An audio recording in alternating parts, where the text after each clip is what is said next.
Ever wondered how that brain of yours transmits information? Well, you don't have to wonder anymore. It's a relatively simple concept that just requires some basic knowledge of the structures of your brain and how they work. Let's start by identifying some of those structures. The neuron is composed of a soma, nucleus, dendrites, myelin sheaths, and one or more axons.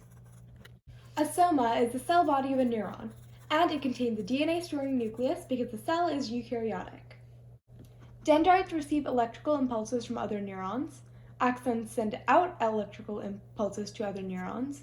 Myelin sheaths on axons speed up electrical impulses, and the gap in between axons and dendrites is called a synapse.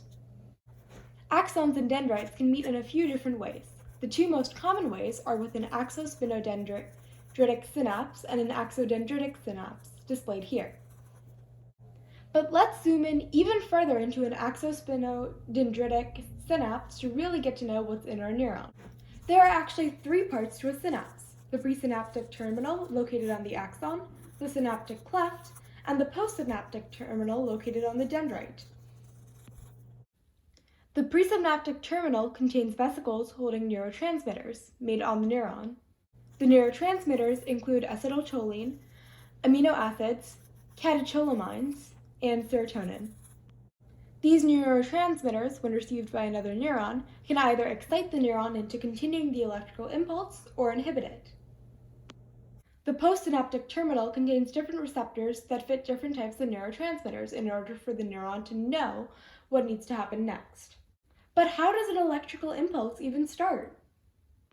Well, it starts in ion channels within a neuron, selectively permeable water-filled tubules that allow electrically charged ions to get in or go out. An action potential starts when the internal charge of an ion channel dramatically reverses from negative to positive. This change, electrical impulse, is what is carried throughout axons and dendrites. Time to put all this information together so we can describe what happens when an action potential passes through a neuron, transmitting information. The electrical impulse speeds down the axon's ion channels, reaching speeds of over 100 miles per hour. This electrical impulse causes the vesicles in the presynaptic terminal to merge with the membrane at the end of the axon, spilling out all the neurotransmitters into the synaptic cleft. The receptors on the postsynaptic terminal then receive the neurotransmitter, and depending on the type of neurotransmitters, continue the action potential or inhibit it.